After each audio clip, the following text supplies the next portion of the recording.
Did you have fun with your mom and your sister in New York? Mm-hmm.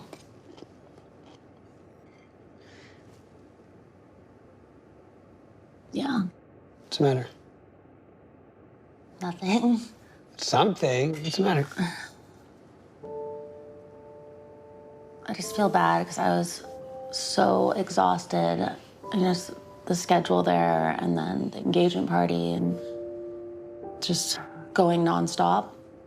And I think I was just emotional and I was tired and I don't know, I just was talking with my mom and my sister and I just started to cry and I feel like I just said things that I didn't mean. It was just like about myself because I was just not happy. And I don't know,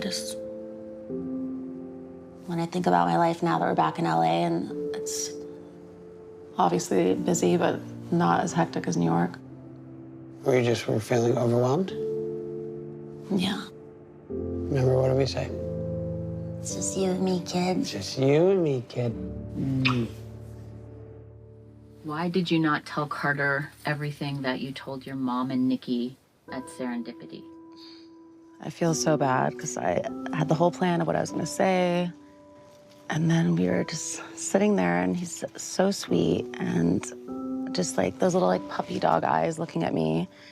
I just felt bad to go into it. Like, I just knew it would break his heart and I can't do that to him. The pressure and everything, all the demands on your time, you gotta make sure you come and talk to me before you hit your breaking point, deal? Yes. Promise? We're there to always support each other. I love you, honey. Pinky, promise? I just wanna lay down with someone. How are you feeling since we were in New York? Like, when I was in the car, even leaving you guys, I'm like, oh my God, I can't believe, like, I just said that. Like, that they probably, like, hate him now. And I just was like, it's just because I'm tired, I'm cranky, and in a bad mood, and it's not his fault. No, we care, look, we care about his feelings, too. Mm-hmm. No, I know. That's why I felt bad, that because I was just exhausted, that I was taking it out on him. Mm-hmm. And now I'm so stressed at the wedding, but I shouldn't let that stress affect Carter and I because there's no one like him. Like, he really is such an amazing partner. Like, I hate the word power couple, but we really are. And I've never had that with someone. I'm glad that Paris felt like that, though, and got that out of her system. With the stress she's been under, I think it is somewhat normal. You know, most people's lives are different. My life was completely different. Diamond, baby, come on, Mom. I think Diamond's gonna be part of the session. Yes. She's like your security blanket. My best friend. After everything that I went through as a teenager at Provo, it made me never want to trust therapists. But after meeting Peter, I just feel like there's something different about him. Probably been like a huge amount of misinterpretation about you, right? Yeah, my whole life. It bothers me sometimes. I just feel that people always judge me, and there's just a lot of misconceptions and just misunderstood, underestimated, just a lot. Yeah, I want to be here for you, right? So I want to hear like where you're at. Like I want to hear like Paris's world. Just planning my wedding. My mom is like very controlling and wants to be in control of everything, and I wish I could be stronger with her and just let her know it's my wedding and not hers. And I hate confrontation. I don't like saying no. I don't like, I don't know, sticking up for myself, really. I get just nervous and not sure of myself, and I don't know, I shouldn't have to feel that way. It's just like not a good feeling. I keep thinking about things that happened before. So what were some of those experiences? Guys just manipulating and just lying, and I've just been through things with... Physical abuse? Yeah, been hit, strangled. I think it's not as bad because I had already been through it at these schools. Just because it's familiar doesn't mean it's healthy. What I think is one of the most traumatic moments from the film is when you're asleep and they come and take you, right? Yeah. And you see your parents. Yeah, that's something that I'll never forget. I thought, I was gonna be raped or killed, like kidnapped. I had no idea. So that moment, like you're being dragged and you see your parents doing nothing. I was just like, help me, and I just realized that they knew. So I was just So confusing. so confused and so hurt and just like didn't know what was happening. The little girl, her experience is abandonment. Yeah. What's another way of saying abandonment? I'm not one. Loved, Not love for sure, but for you it's a little deeper. wanted. Bingo. See, if somebody feels not wanted, they're going to do what they feel they have to get it. It's a vicious cycle. That's why it's so tiring. Yeah. So that's where there's so much for you, so much pressure in terms of how you're supposed to show up. Don't make a mistake. Look a certain way, right? It's really your relationship to life where you're trying to get love. You know, I have nothing but love for you and compassion for what you went through, but I'm not worried about what you went through. And I'm not worried about you. You're so strong. You haven't given yourself sufficient credit for what you're able to do. And embracing your history as part of your life, it no longer is something that defines you. It's something that actually contributed to who you are. That's a powerful human being. It's pretty epic. That's pretty freaking epic. So I'm meeting later with a therapist. Okay, Anyway. so you're gonna have a therapist to talk Right. to. Okay.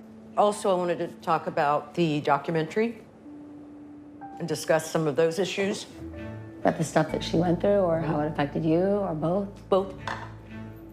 I came from a home where nobody went to a therapist. So the other Kathy, maybe years ago, would have swept it under the carpet and maybe thought it would go away if you don't discuss it. I think it's a good idea, though, to talk to somebody. Her invite does not light up. That's so lame. I can't, like, that was literally like my favorite part about it was that it lit up. It made it look so impressive and cool. Beautiful.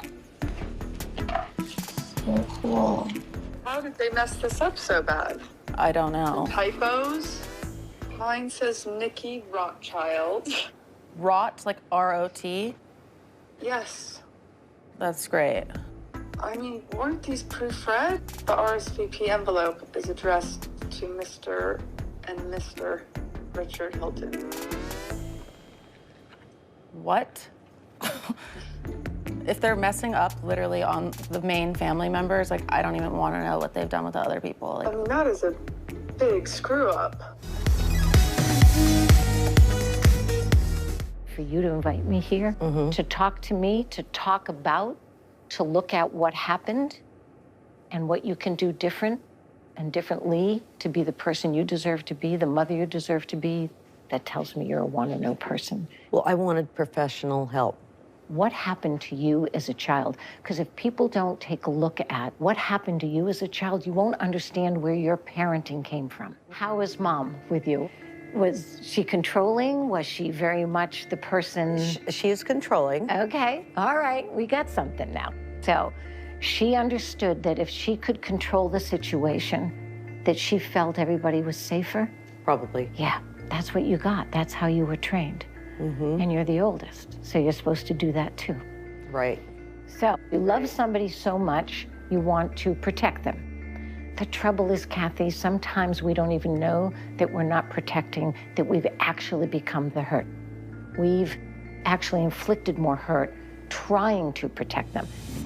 And there was this one child, the firstborn, that said, I need to talk more. I need to be able to share what's going on. I need to be able to express myself in a way that maybe will scare you.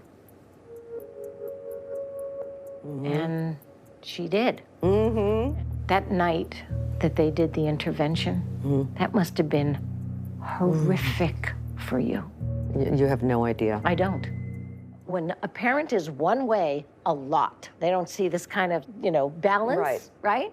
Oftentimes there's a child in the family that goes the complete opposite to try to help the family find the middle. So you do that, and then you get a daughter. And she says, look at my mother, stone face, doesn't get upset about anything. Someone's gonna have to get upset. Now, it's not that conscious. It's just that they feel that they can't hold it in anymore. Right. You can, she can't. Bubbling, right. Yes, she's got to get it all out. That's part of what helped her get through what she went through. Would you like to know the truth of what she was thinking and feeling and going through herself? I mean, you deserve that. You're the mother. She deserves to be able to come to you and tell you her truth, right? Yes. And you get to hear it from her. From her. And even though it's sad and scary, there's nothing that your children can't tell you, Kathy. Yes. Because you're the matriarch. You're supposed to be the safest person to tell anything to. I feel I am that, which is great.